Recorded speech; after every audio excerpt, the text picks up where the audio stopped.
Alright, so this is going to be a bit of a different kind of a video than I usually post on my channel. This will be the first instructional or lesson type video that I'll have. And, let me know in the comments if you want to see more of this type of content, and I'll keep making these kind of videos. With that being said, if you don't really care about music theory or any sort of explanation, you can just use the chapters to skip ahead to the demonstration part, or I'll put the tabs at the very end. If you don't really care about music theory, you can just skip ahead. But I like music theory. I'm trying to improve my own knowledge. And so, I mean, even for me, it helps just to explain these concepts, even for myself. If you can explain something in your own words, then you understand it. So this exercise I came up with a long time ago, maybe 7, 8+ years ago, and I used to play it pretty much every time I played guitar. I don't play it as often now, but I still think it's pretty helpful, and I still play it once in a while. Goes like this. All right, major 7 guitar warm-up exercise. 2 major 7 chords, 1 shape. It's pretty simple. We're in the key of G major, and we're starting with a G major 7 arpeggio, okay? So this is a G, right? 3rd fret of the low E string. And the shape we're going to be playing goes like this. Okay, so that's root, major 3rd, perfect 5th, major 7, back to the root, okay? That's a G major 7 arpeggio. And the second chord is a C major 7, same shape.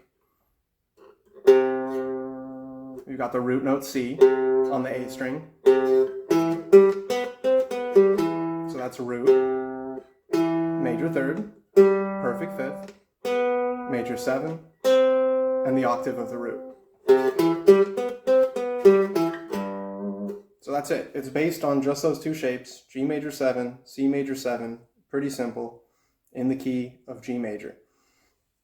But in order to make this exercise a little more interesting, a little less mechanical or robotic or whatever, I tried to add a little bit of time signature change fun into the mix, just change time signatures a little bit and make it a little less mechanical. So this warm-up exercise is kind of broken into 3 different sections.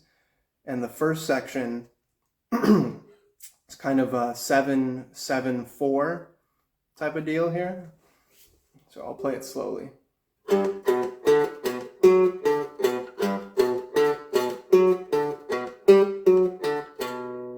So that was 7 plus 7 plus 4, right? Same thing for the C major 7.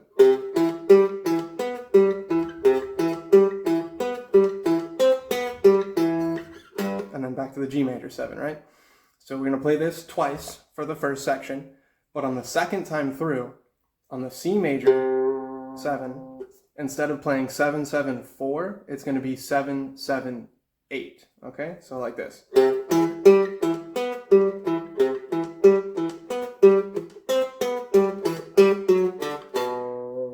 So that's I guess that would be like a 4-4 bar, after the 2 bars of 7-8. So it goes 7-7-4, 7-7-4, 7-7-4, 7-7-8. All right, that's the first section. All right, second section is going to be pretty similar to the first one, but instead of 7-7-4, it's going to be 7-4-7. Right, same shape, same pattern as the first section, but 7-4-7 instead of 7-7-4, like this.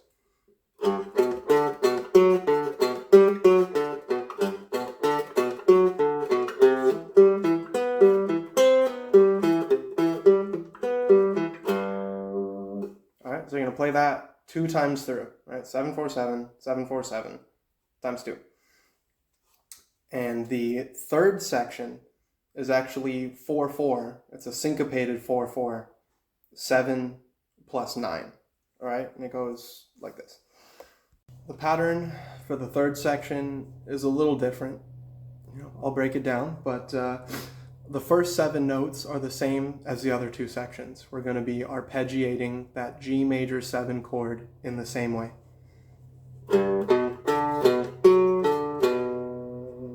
Alright, and then the next 4 notes, you're going to start on the 5th fret of the G string. That's the octave of the root of the C major 7 chord, right? And then pull off to the major 7 of the C major 7 chord to B. Pull off from C to B. And then we're going to be playing the perfect 5th and the major 3rd of the C major 7 chord. Alright, so the first 11 notes out of 16.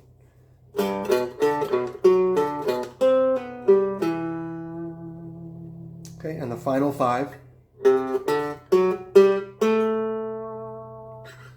So the whole thing, first half of the second section sounds like this. Or first half of the third section, sorry.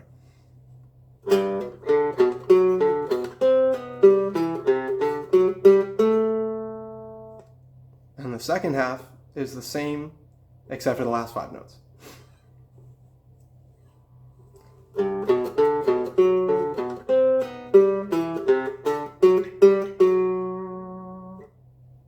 Alright, so the whole third section played slowly sounds like this.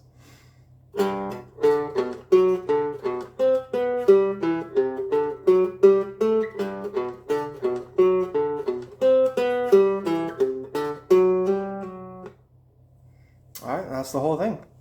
I'm going to play the whole thing now up to speed, and it sounds like this.